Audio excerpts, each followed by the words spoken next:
Saya bimbang. Saya bimbang dan saya boleh nampak malapetaka yang bakal dihadapi oleh negara kita. Disebabkan kebodohan puak-puak ni, Malaysia ni mungkin akan berhadapan dengan malapetaka. Kenapa saya kata begitu? Sebabnya, ambil contohlah. Pertama ni, puak dalam UMNO yang terasa dia ni lebih najib daripada kita. Tak habis-habis serang DAP, satu hal.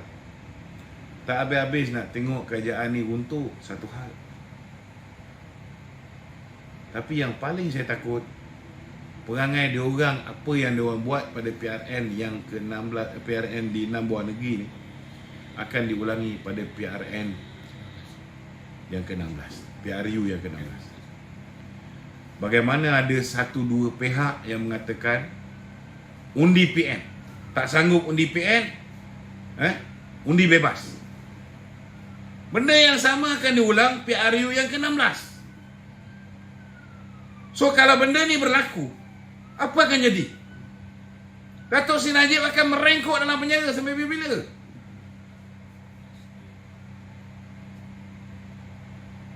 Ini diorang ni tak pakai otak fikir. Datuk Seri Najib yang akan jadi bangsa. Kita ni selamat lagi duduk di luar. Diorang ada fikir tak? Bila dia memuncak tak puas hati kerana Datuk Seri Najib belum dapat pembelaan, dia tunggu pilihan raya je. Macam mana dia hukum kita 6 buah negeri yang lepas, dia akan hukum kita untuk pilihan raya umum yang ke-16. Ni pun aku nak tegur juga, geng-geng DAP ni pun boleh tahan juga. Anthony Loke, dia tak sepatutnya pun komen pasal Datuk Seri Najib.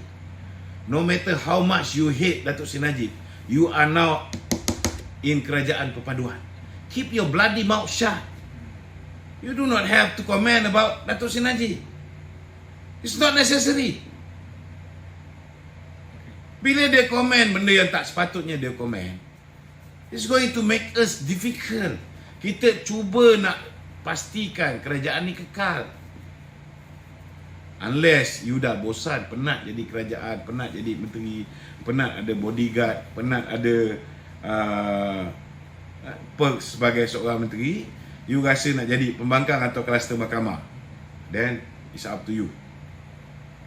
But you are together with UMNO, and Datuk Seri Najib is part of UMNO. Please lah, please do not comment anything about Datuk Seri Najib, no matter how much you hate him. Ini pemimpin kami tu.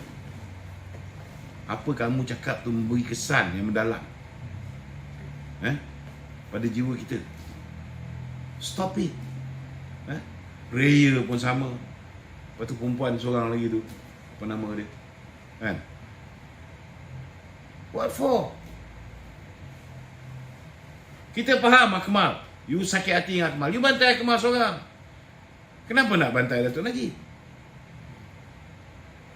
Nak cerita pasal Datuk Seri Najib bersalah dan sebagainya. Petugas, pasukan petugas khas mendapati Tommy Thomas dalam buku dia Justice in Wilderness telah langgar 17 kesalahan. Boleh didakwa di bawah Akta Persuruhanjaya Pencegahan Rasuah, boleh didakwa di bawah Akta Hasutan, macam-macam. Kenapa dia orang tak cakap pasal Tommy Thomas? Kenapa dia? Kenapa dia? Sehingga hari ini kerajaan kabinet dah putuskan untuk buat RCI terhadap buku Tommy Thomas ni. Kenapa senyap? Okey, nak senyap. Tapi dalam kes Datuk Najib pun tutuplah mulut. Kita dah duduk dalam satu kapal. Belajarlah melalui kesilapan yang lepas. Belajar melalui kesilapan yang lepas. Jangan ungkit balik. Belajar melalui kesilapan yang lepas. Benda yang kita tak perlu komen, jangan komen. You marah dengan Akmal, you balonlah Akmal. You balon Datuk Seri Najib yang tak ada kena-mengena pun dengan Akmal. Buat apa?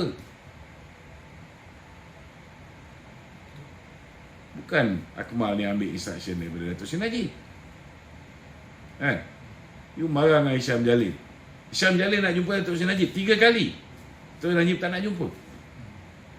Tak ada kaitan dengan Datuk Najib. You tak puas hati dengan puak-puak ni, you bantai lah dia orang. Kenapa nak bantai orang yang duduk dalam penjara? Kalau kita dah start, bila you bantai Datuk Najib, kita akan start pertahan Datuk Najib. Last kali suasana tak kondusif. Last kali kita bergaduh sesama kita. Last kali kerajaan ni runtuh.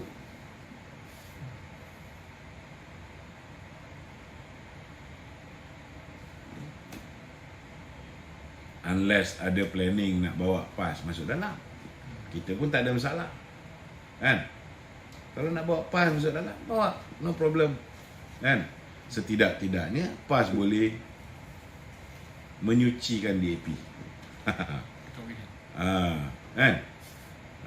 Tapi kena ingat,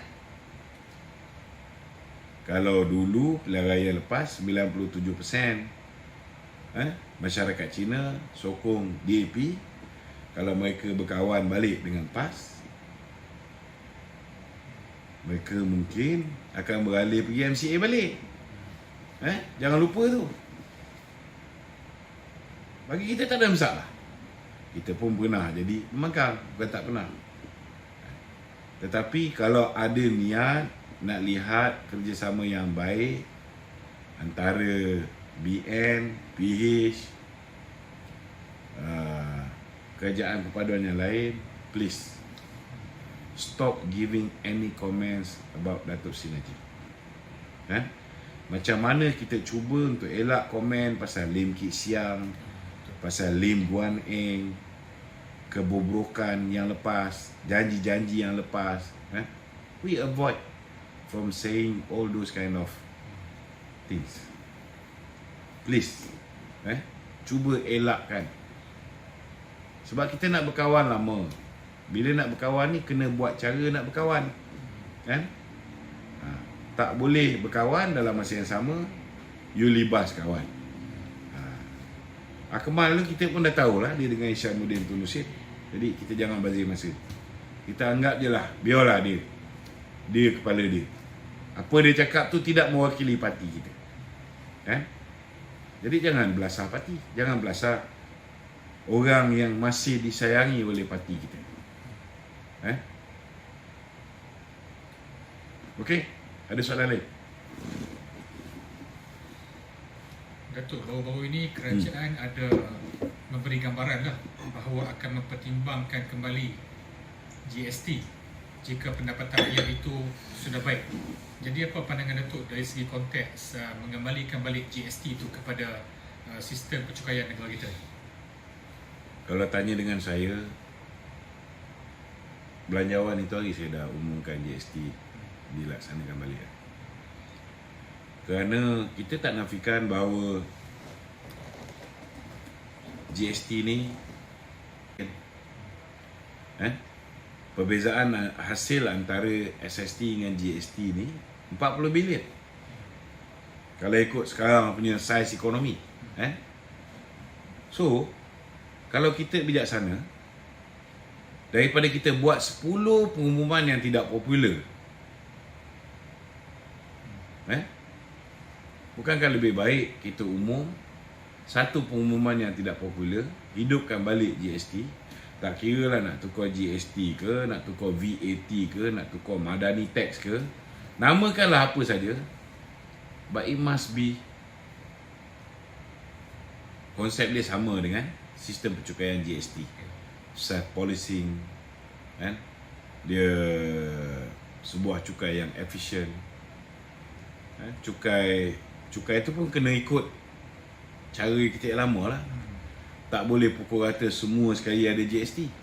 Dia kena ada sebahagian tu perbekalan SIFA, perbekalan dikecualikan, dan ada perbekalan standard. Ada yang 6% zero rated dengan exempted product. Dan it got to be 6%.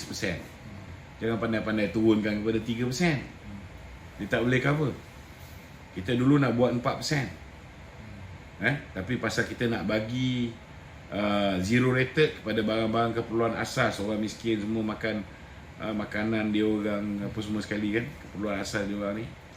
Dan kemudian untuk bayar banking sistem kita, kesihatan, pendidikan, kita nak exempt apa ni, dikecualikan, maka kita terpaksa mulakan dengan 6%. So kalau nak buat balik, buat dengan 6%, bukan dengan 3%. Kena buat. Kalau tanya saya rasa perlu buat tahun depan. Setidak-tidaknya ada 2 tahun sebelum pilihan raya. Tapi kalau kita tak buat tahun depan, buatlah selepas pilihan raya yang akan datang. Next year is not the best year to announce nak buat GST. Itu pada pandangan saya lah. Okey, ada soalan lain? Tak ada. Okey, minta tolong sahabat-sahabat, tolong share live kita pada malam ni, petang ni. Semoga ianya dapat memberi kefahaman kepada seberapa ramai yang mungkin. Assalamualaikum warahmatullahi wabarakatuh.